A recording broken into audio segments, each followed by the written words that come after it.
Welcome to another episode of Take a Bite Out of South Florida. This is our first episode of 2024. I'm here with Nicolas Kurban, the owner of Amar Mediterranean Bistro in Downtown Delray. Personally, my favorite restaurant in Downtown Delray. I've talked about it in other episodes before, about how it is my favorite and I can't get enough of the food.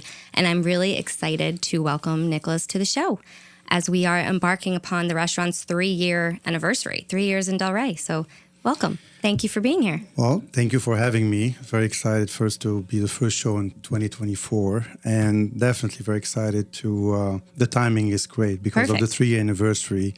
You know, as we say, when when time flies, you're having fun, and just it's been an amazing run.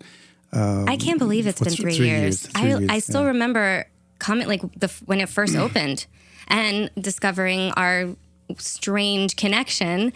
Funny enough, Nicholas's daughter, Nicole, worked with my younger sister back in Egg Harbor Township, New Jersey, which is where I'm from and where you lived as well, which is such a weird coincidence. They worked at a frozen yogurt place together. Yeah. And then I discovered it because my sister said, oh, my friend's dad's opening a restaurant in Delray. It's a Lebanese restaurant. And I had just read about it opening.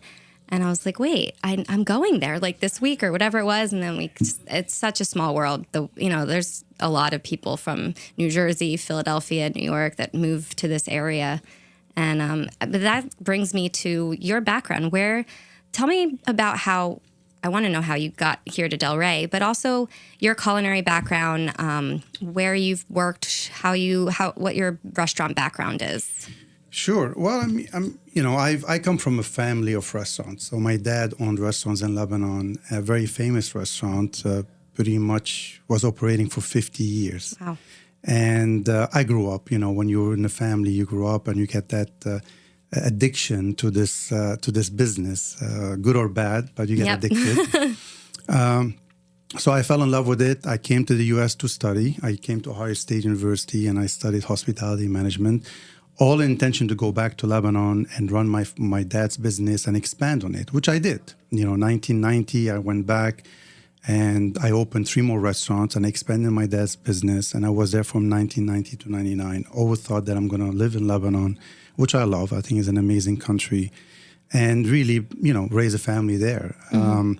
But we all know the Middle East situation, all that. And it was apparent after 9 years that my future probably is not in Lebanon, as I really had higher goals and ambition in this, So I sold my business. I left my dad alone. He wasn't happy. I told him, well, you did well before me. I'm sure you're going to do well without me. So, and I moved back here. And little by little, obviously, no one knew who I was. Here I come from Lebanon, an entrepreneur who owned 4 restaurants before I was even 30 years old. Came back here, was like, well, we don't care what you've done, So I had to take a step back and work, which was very good because I was very fortunate to work for some amazing people. I ended up in Las Vegas, worked for Wolfgang Puck, and then Thomas Keller heard about me, so he chose me to open his first restaurant outside Yonville, Bouchon. Wow. So, and little by little, started making more name for myself. I was part of Wind Resort. I opened Wind Resort as director of fine dining for all the restaurants. In Vegas. In Vegas. And then I get recruited at Borgata in Atlantic City as a vice president for food and beverage. And that's where I went. From there, I was recruited by Four Seasons. I was a corporate VP for Four Seasons restaurants and bars all over in Asia. I was stationed, based in Singapore, and I did a lot of projects from Singapore to China, to India. You've been all over the place. I've been all over the place. I've been very fortunate, not only working for some amazing restaurants, celebrity chef, and the best brands in the world. We're talking Four Seasons here. Yeah. You can top that. And then I decided to move back to the U.S. It was time to come back and get close to the girls, who were growing up. And then I was recruited by Kimpton as also the East Coast VP for the restaurants, hotels on the East Coast, Caribbean, and also Europe. Kimpton at that point was acquired by IG, Intercontinental, and they were expanding into overseas. There was no Kimpton overseas till 5-6 years ago. So I was recruited to also help do Kimpton in Paris and Amsterdam and London and Glasgow and So yeah, I had an amazing career, amazing life. But that, to come to a point, that's how I end up in. So when I was recruited by Kimpton, they said, you got to be on the East Coast. We don't care where, as long as you're within 2-3 hours flight of most of your properties you're overseeing. So at that point, I was talking to my wife, and I said, look, we got to be somewhere warm. We lived in Singapore, we lived in LA a little bit. I can go back to, even though we wanted to be in Philadelphia for a while, because I love Philadelphia as a city, great food scene. And at that point, my daughters were all still kind of in the Atlantic City area. So I said, kind of we'd be close to them. But I said, no, they can come and visit us. Probably that's what they want to do. So we wanted to, so I said, my wife had some family and friends in Miami. So we came to Miami, started looking for a place. And it's like, I don't know. So we started driving up to Fort Lauderdale, almost, and it still was too busy. And I remember telling the broker, drive us a little bit. And then he said, okay, while we're driving up, I'm going to stop in Delray. I'm going to have lunch there. And as we really drove in Delray, I looked at my wife and said, that's where we should be. It just, for some reason, it felt to me like a small town, fun town, Yep. Where did you have lunch? At Dada or something there. Or I think it was closed, and we ended up going somewhere else, Okay. maybe Lemongrass or whatever at that point. Not many Somewhere on the Ave. Somewhere on the Ave. So, and that's where we end up getting a place there, and the rest of history, which is end up to be very good. My wife also used to travel a lot, so we both traveled. She worked for Deloitte as a consultant, so she was gone Monday to Friday. I was gone Monday to Friday, and meeting up here on the weekend. What a better place to be than Delray and go to the beach, and So we enjoyed it for a few years, and that's how I ended up in Delray Beach. Delray. Yeah, It is. I think they call it the most fun small town in the country or something like that. Yeah, I love it here. And obviously, now it has changed. It's only getting better. It grew a lot, as you know. And even over the last 3 years since you've opened, the amount of new restaurants and restaurants that have gone out, and just the building, the hotels, this town has grown. Amazing. I love it. Yeah. Both good and bad. Yeah. It's great. I love it, though. I love living here as well. And so in the 3 years that you've been here, since you've opened, how has your experience been opening a restaurant in this market, learning about your customer base and your clients and people in the area and great question. I mean, everyone knows that I opened during COVID. I remember first it took us forever to open a small restaurant because the city was closed and there was not really a lot.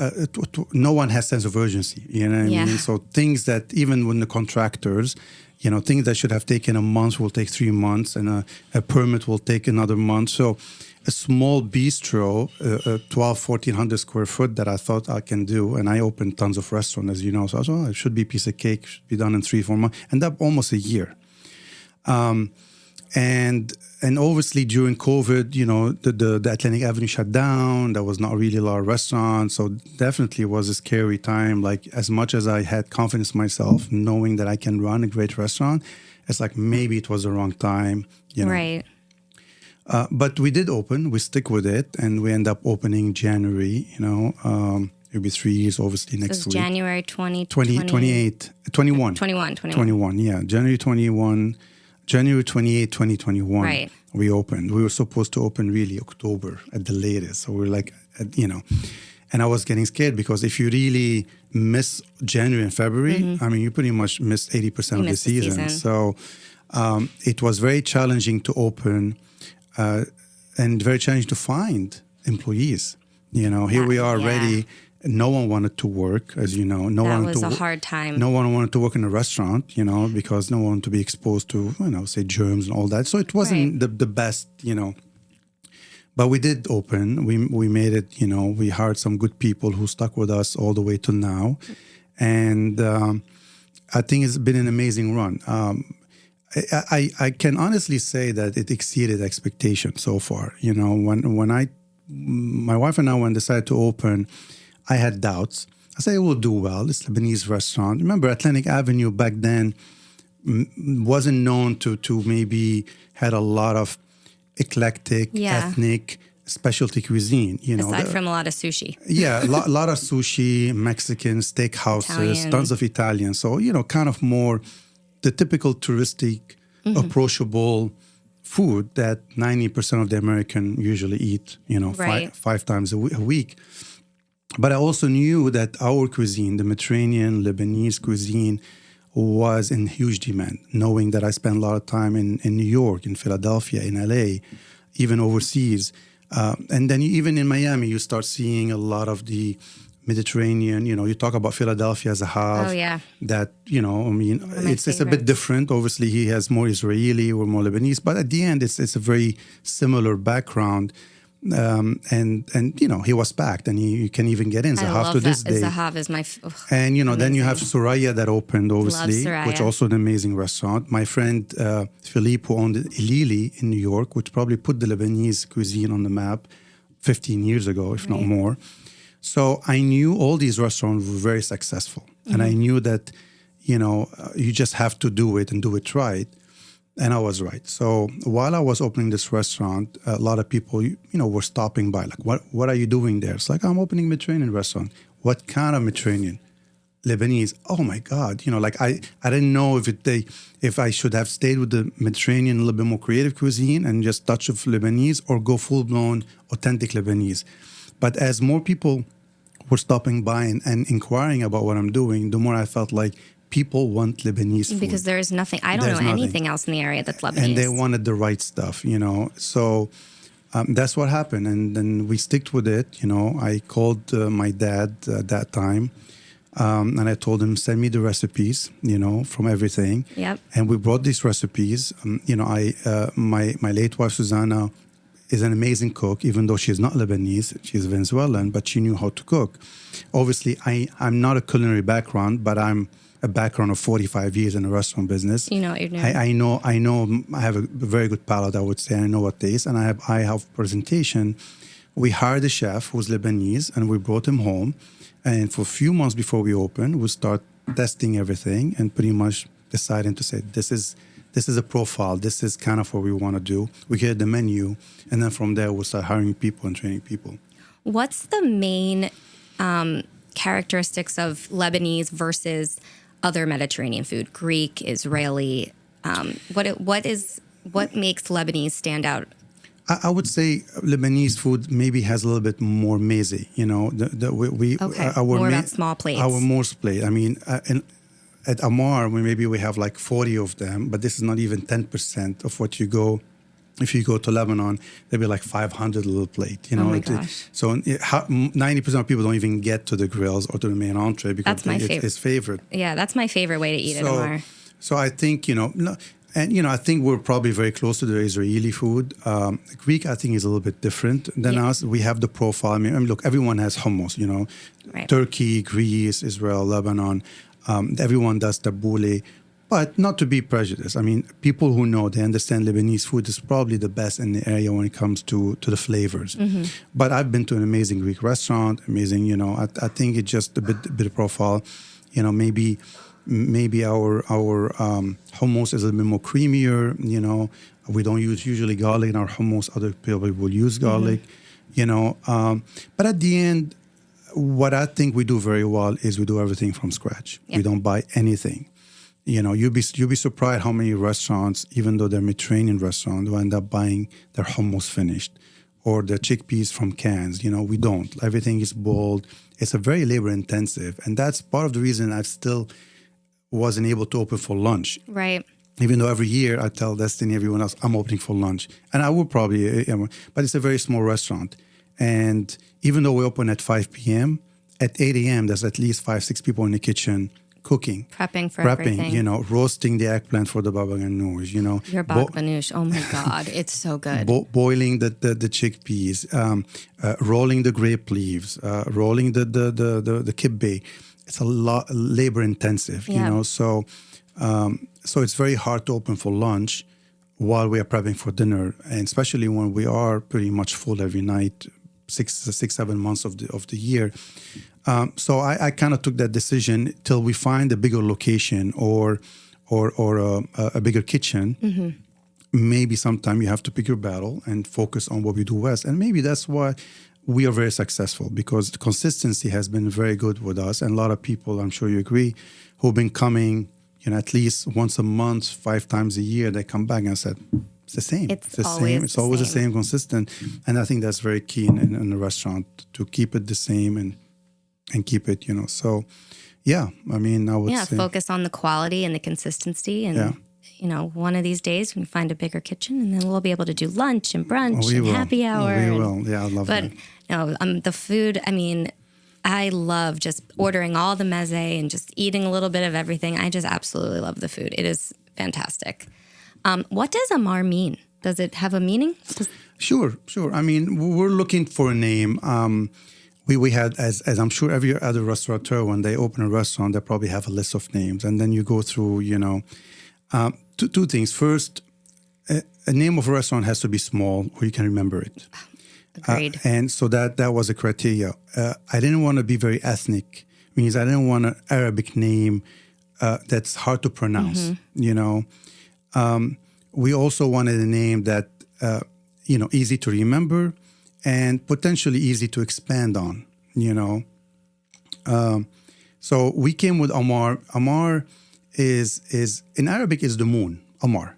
Oh. But also in Arabic in Lebanon, you say you are Amar means you are cute, you're pretty. You're pretty like the moon, like you're bright. Oh, I love that. So it has a kind of that meaning, Amar, I like that. Now, obviously in Spanish, my wife being Venezuelan, Amar is to love as well. Mm-hmm. And we also find out as we're researching that in Indian, not that we have any relation with Indian, culture, but I felt that in India, Amar is an eternal life. Amar. So I think the name clicked, was easy to remember. It doesn't really look very ethnic or very Arabic, It had that kind of Mediterranean fun. And I'm always, I don't like to be very, I'm not a big on ethnic design or ethnic names, Mm-hmm. I feel like the restaurant should really look fun. Like you go to Amar, you can walk in, and if they tell you it's not a Lebanese restaurant, you probably won't even tell it's a Lebanese restaurant. It could be a trattoria, it could be a pizza place, it could be a French bistro. The design is very modern, industrial, brick and leather and wood. And I've always been, when I've designed restaurants for hotels, and I've always wanted to kind of keep it that way. It appeals to the mass. It appeals exactly. to everyone. I'm not a big, you can have touches, and in a bigger Amar environment, if we do a bigger restaurant, we'll probably add a little bit more Mediterranean or Middle Eastern touches to accent that can tell you. But in that small space, pretty much the dining room is 600, 700 square foot. You cannot really add pictures everywhere, whatever. So we kept it clean, and I think it worked. Yeah, I love the decor. Yeah. When I first saw it, I thought like little European bistro or cafe that you see on the, you come and have a nice little lunch. Like I think it's beautiful. And then you have a few of the tables outside, if some good people watching. But otherwise, the decor is beautiful. It's very comfortable when you go in there. I feel like I'm walking into someone's home, into their kitchen. It's just, it's very warm and inviting. Well, this is where, again, the name bistro came, right? So a lot of restaurants will say, Amar Mediterranean restaurant, right? Amar Mediterranean kitchen. I wanted Amar Bistro, and bistro is really a French name, right? Mm-hmm. But what does that mean? In bistro means is your neighborhood. Mm-hmm. Exactly. In every country, whether you're in Paris, let's go to the bistro. So in every corner, there's a bistro owned by a family that you go there, you're comfortable, everyone knows your name, everyone recognizes you, you have your little private table. And I felt that's what the Amar brand is going to look like. It's looking for small location in secondary market. Doesn't have to be in huge cities, Paris or whatever. It could be in a little village. It could be anywhere. And I don't see why, you can't have Amar in Palm Beach and Amar in Boca and Amar, where it's not big, but, and again, the bistro is not placed, even though we have people who drive an hour to come to us, but that's different. But usually it's a bistro where you're living in Delray and you want to walk to it. Yep. And you want to have a great meal, a glass of wine, and then say, hey, how are you? And then you just leave and you recognize everyone. The server recognize you, the bartender recognize you. And that's what's fun about having that neighborhood And you have bistro. regulars that are there and come in all the A time. lot of regulars, and that's I am one. I love it. Now I want to come in for dinner tonight. I'm like making me hungry. come over. So you mentioned earlier that you got all your recipes for the restaurant from your father, from the restaurants you had in Lebanon. So Amar is really like a family affair. Your daughter works there. Let's talk about the family involvement in bringing Amar to life. Sure. No, I mean, I don't take all the credit by any means. I've been very fortunate. You know, my daughter and her fiance were living in Austin.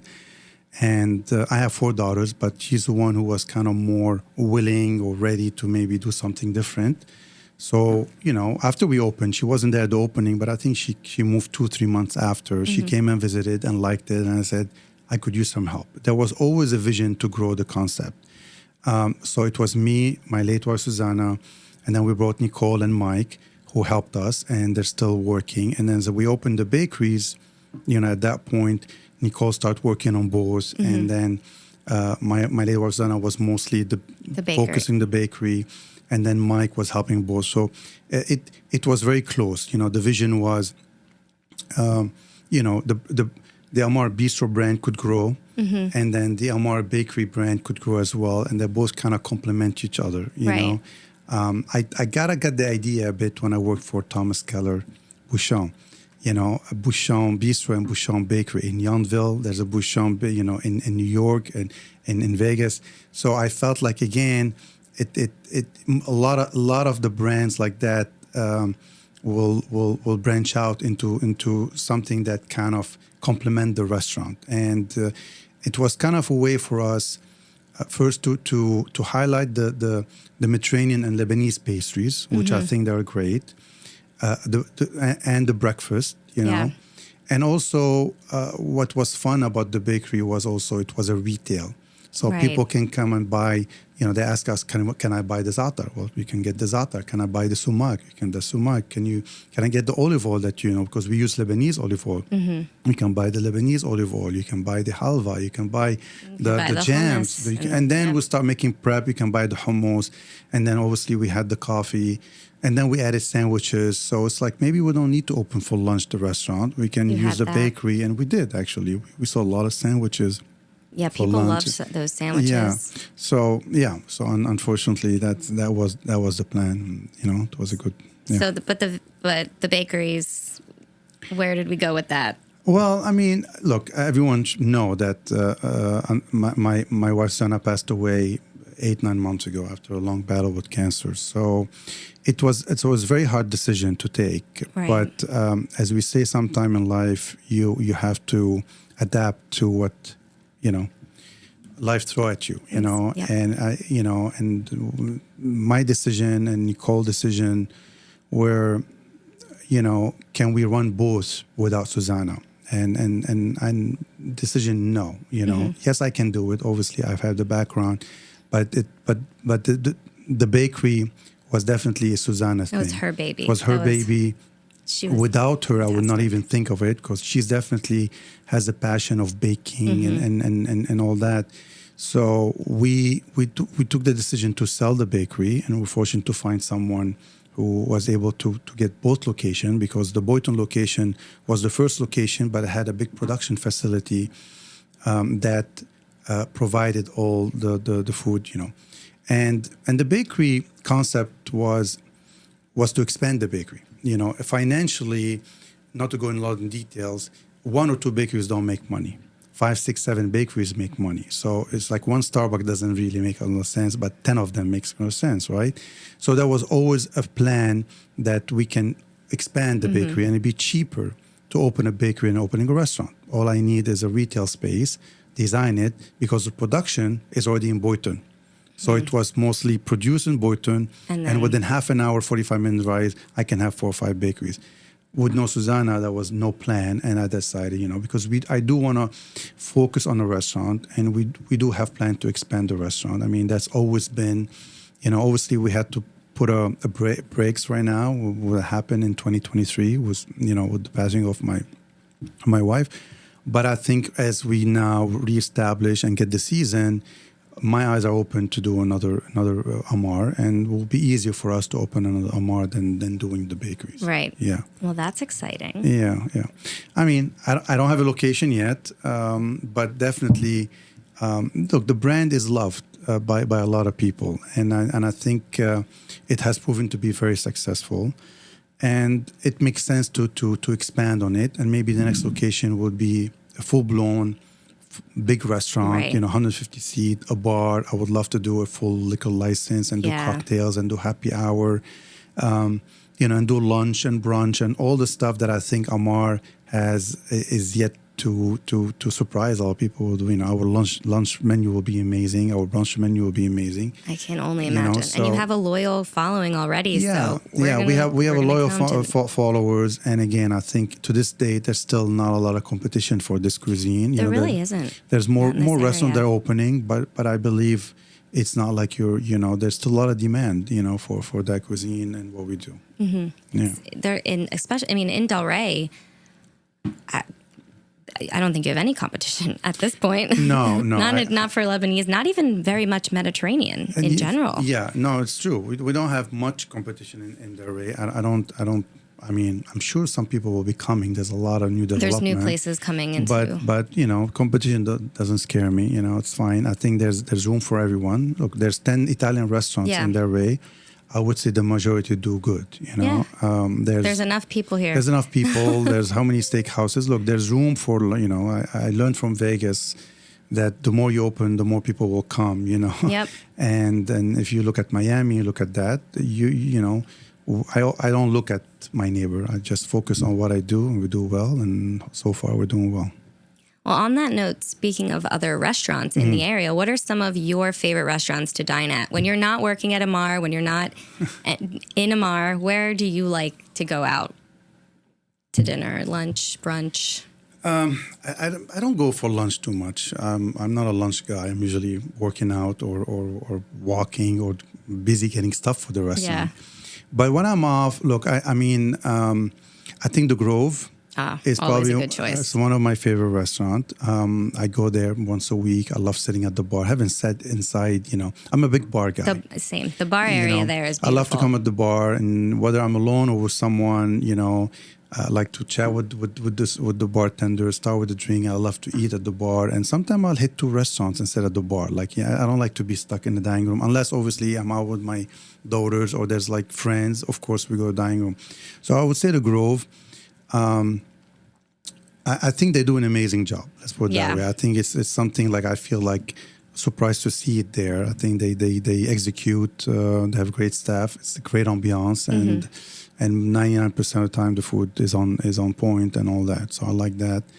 I think Rose's Daughter is a good place to go. I've always enjoyed, Another favorite. And another, it's good. Pineapple Grove. Pineapple Grove. A lot of good restaurants. I love that area. And what else? And I think my new favorite now, which I've been going, is Campy. Oh, yeah. I haven't been yet. Obviously, I know Antonello from Avalon, and I've known him from Vegas. And I've been there like 3-4 times so far, and I really love this restaurant. What do you like to get there? Well, believe it or not, their Caesar salad is amazing. Their carpaccio is amazing.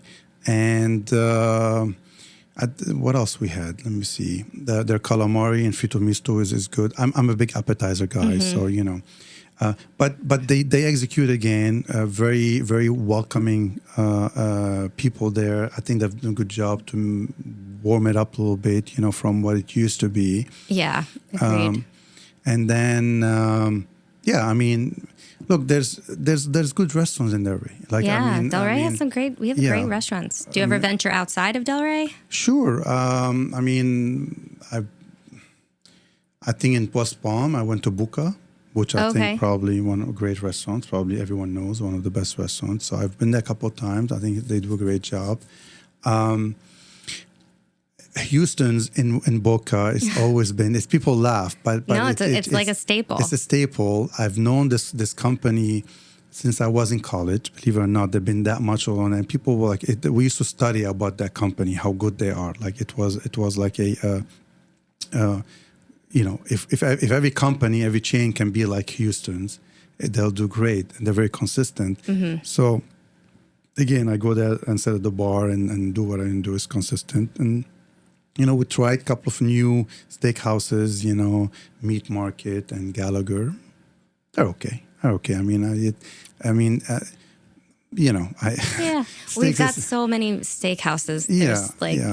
There's so many of them. There's so many of them. And, I'm, as you know, all my daughters are vegan. So if I want to eat steak. All of them are? I didn't realize all of them were. All of them. All four? All four. Oh, my gosh. So, I tend to hide when I eat meat. I don't, but I don't eat a lot of steaks. I mean, I'm not vegan by any means, but I'm not someone who will go and look for a steak every week or something. Right. I can live without eating meat for a while. Not cheese though, or eggs, but definitely I can live without eating meat.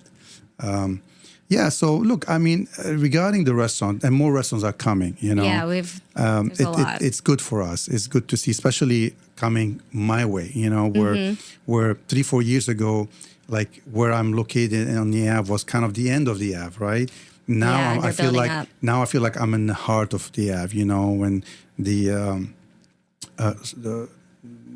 Hampton Social and like Colonial, the Atlantic Crossing open, right there. Parker's open. As they expand, now I feel like I'm kind of centered, not toward, which obviously helps a lot. And it's good. The foot traffic has increased tremendously since the La Colonne opened and all that. So, it's good things happening in Delray. And then now with the on the other end, on the Sunday Village opening, so there's going to be even more over there. We talked about Philadelphia's food scene earlier. I heard Michael Schulson. I think I heard Double Knot was going to open there, and then I also heard Barcelona Wine Bar, and I'm not sure what else, but bringing in some of those bigger names from other larger markets. Speaking of Michael Schulson, so me and him go way back. So I kind of gave Michael Schulson his first restaurant at Borgata. Really? So when we opened Izakaya in 2008 at Borgata, Michael Schulson had just left Steven Starr. He was the chef for Budokan for a long time. And he was looking I heard about him, I met with him, and we did Izakaya together, and he was kind of the chef partner for Izakaya. And then from there, I don't want to think that, he owes me all up, but that's really how he started making his name. He's an amazing chef, amazing guy, but I'm very happy that after that, he opened Double Knot, he opened Sampan, I think the next one, and now he's just all over. I love his restaurants in Philly. So he does an amazing job, and I'm glad that he's going to come back to my territory here now. Yeah, well, because he had another restaurant at the Diplomat in Hollywood, Monkey Tail, that unfortunately COVID closed that one, but that was actually one of the best restaurants. No, his food is amazing, and his sushi and when he does Asian, he spent a lot of time in Japan, and it's when I met him and somebody introduced me to him, he said, "He's your guy." I looked at him, it's like, he's white American boy. Like I want an Asian guy to do sushi, but then obviously find out that he's amazing, and he put a great team together. Yeah, he'll be great to have here in the Delray area. One of his very successful restaurants. I'm excited for that. When you go out to eat, this is one of my favorite things to ask my guests on the show. When you go out to eat as a diner, what are some of your restaurant pet peeves? What are some of the things that just get under your skin? Do you have another hour? No. Let's top 3. Yeah, look, I mean, 2 things. First, to me, the welcoming, okay? The hostesses. I'm blown away when a lot of restaurants don't train their hostess correctly, and you have a bunch of 17, 18 years running the show. Nothing wrong about 17, 18 years, but I think that's your first connection. And there's so many times where you go in and the hostess are just not welcoming. They look at you like you're doing them a favor. And or they don't even look at you at all. At you, and it's like, you don't have reservation, okay, fine. And then they quote you a 45 minutes wait, when actually they don't need to quote you more than 10, 15 minutes. And then you go to the bar, and then a lot of it's like, oh, your table's ready. You just said 45 minutes. Like other people would leave. So I think there's a big problem there. And I see it everywhere. I mean, so... moving away from the hostess, sitting down. I think, to me, in a restaurant, lighting is very important. I get annoyed if the lighting is bad. Like if you're sitting and there's a huge light on top of your head shining, you know. Yeah. So, you know, design of the restaurant, the ambiance of the restaurant. People go out, in my opinion, for the food is 50% why you go out. With all respect, you know. Of course, the food has to be good, the service is good, but you also go out because you wanna have an experience, right? You wanna get away. So the lighting has to be great. The ambiance has to be nice. The music has to be good, right? It's like everything has to click together to say, at the end, oh my God, I enjoyed myself tonight. The food was good. Great, looks nice. The music was on point, all that stuff. And the music and the lighting, 90% of the time restaurants miss on that. Either there's no music or the music doesn't make sense, either too loud or whatever it is, for, you know. And the lighting sometimes it's just too, you know, there's not enough dim. It doesn't give you the ambiance and just feel like, you know, you're in a you know. So that's for me, you know, other than other stuff. But yeah. On the same note as the ambiance with the lighting and also smell. Oh, yeah. I walked into a restaurant in Boca. I won't say what, but we walked in, a friend of mine and I walked in, and instantly we're hit with this smell of like flowers that you just bought at the you know, at a nursery and put on your table, like strong floral scent. And we were like, what is that? And we both kind of looked around and we were like, I don't think I want to stay. And as we were walking out, another couple passed us and said the same thing. We overheard them saying how it smelled there. It was too strong in there. So as we're walking out, I guess the manager saw us and was like, oh, you know, what's going on? And we we were like, it smells way too strong in here. And he said that they had one of those scent machines like pumping through the, you know, the air conditioning or whatever.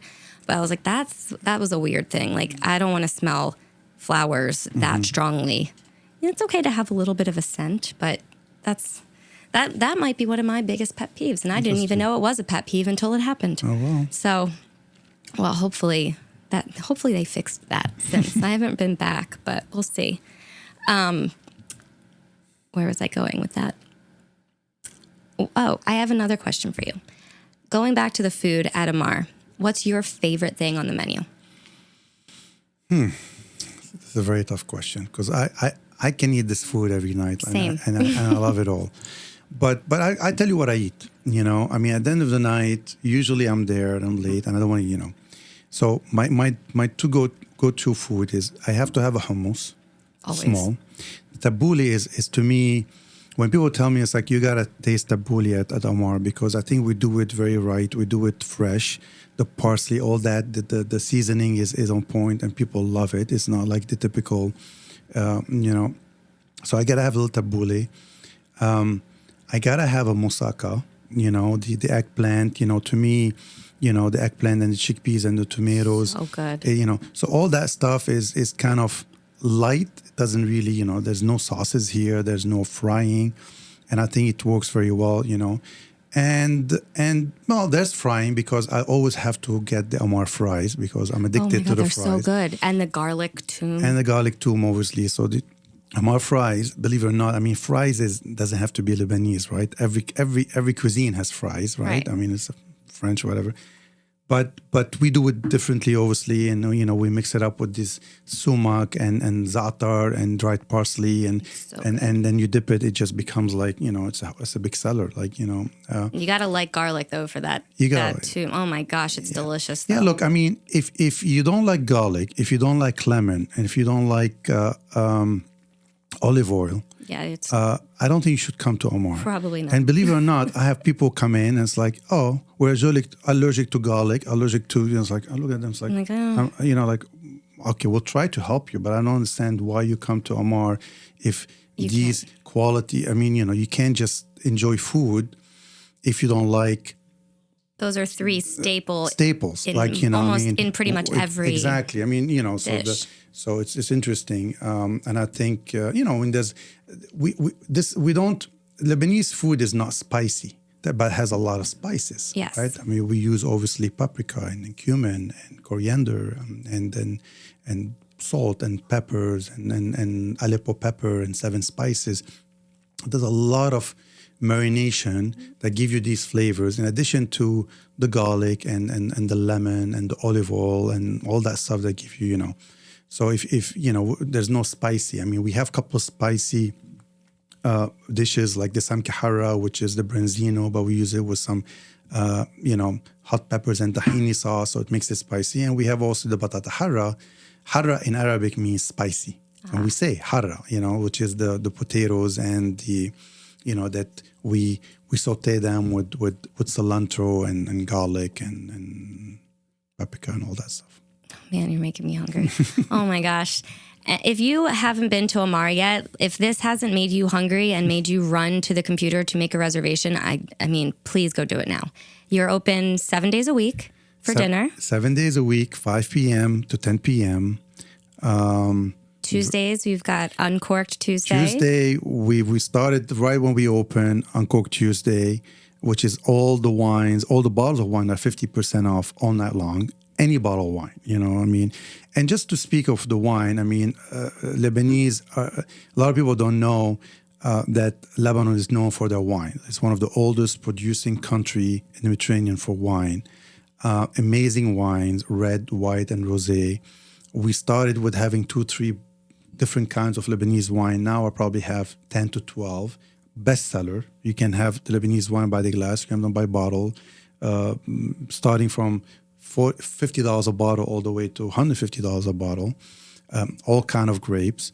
And in addition to that, we have a nice eclectic wine list, from Lebanese wine to California wine to some French, some Italian, some Spanish, some New Zealand, of course. And people love it. And the wine list changes every few months. And amazing beers as well. We have Lebanese beer, Almaza beer, believe it or not, very popular. We have a nice Pilsner. We don't have obviously Arak, which a lot of people will drink. The Arak is the Lebanese spirit. Oh, okay. It's like the ouzo for the Greek.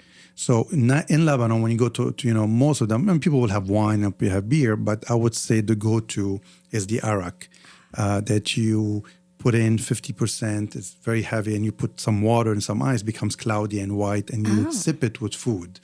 Amazing. We don't have it because we don't have a liquor license. We have only a beer wine license. But obviously, in the future, that would be a huge addition once we have a full liquor license on a bar, because that will also complement the food.